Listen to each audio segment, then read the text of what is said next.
Labą dieną, su jumis vairavimo instruktorius Gabrielius. Tai nusprendžiau, jau anksčiau apie tai galvojau, pabandyti offroadinius motociklus, kas man yra iš tikrųjų naujiena. Gyvenime esu iš tikrųjų tik tais su krosiniu motociklu važiavęs Anglijoje trasoje. Tai buvo labai geras sportas, gera patirtis. Šiandien sumąsčiau, šiandien važiuosime su offroad Lietuva Kiškėnuose, Klaipėdoje ir pasižiūrėkit, kaip man sekėsi. Pabandysim po to apžvelgti, patirtį. Pakalbėsim per įrangą ir jei bus kas neaišku klausimas. Galim šokti nors ir judėti.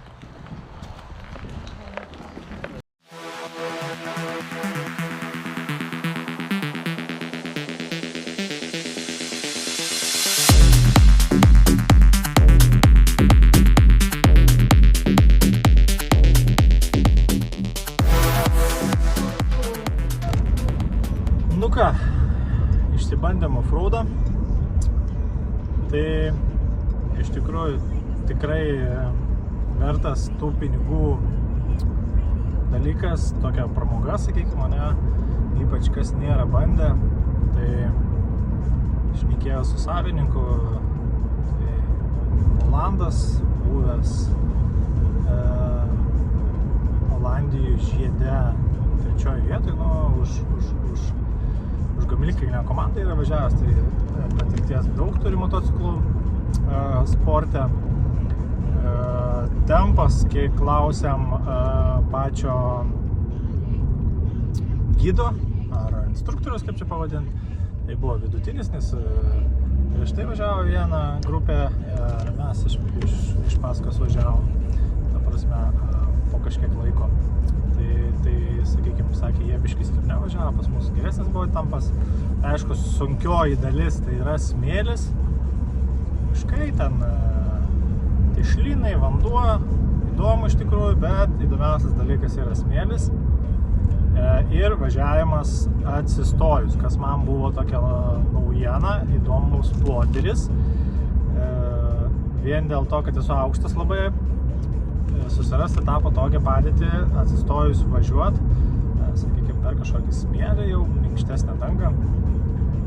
Ir kas įdomiausia buvo, kad su pakojais, kaip, sakykime, visada dariau ir mokinau, kad galima su kūnu, šiek tiek pasukti motociklą, čia pakojų paspaudimas, į kurią pusę spaudi pakojus, į tą pusę ir suka motociklą. Atsistojus važiuojant, tai toks įdomus ploteris.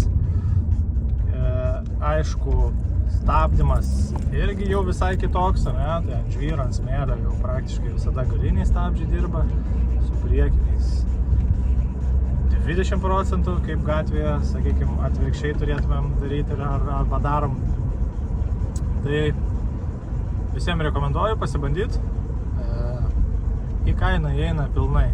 Viskas, matuojat nuo motociklo iki full gearo, visų apsaugų, šalmų, įranga, netgi pasikalbėjimo, viskas yra galima bendrauti kartu.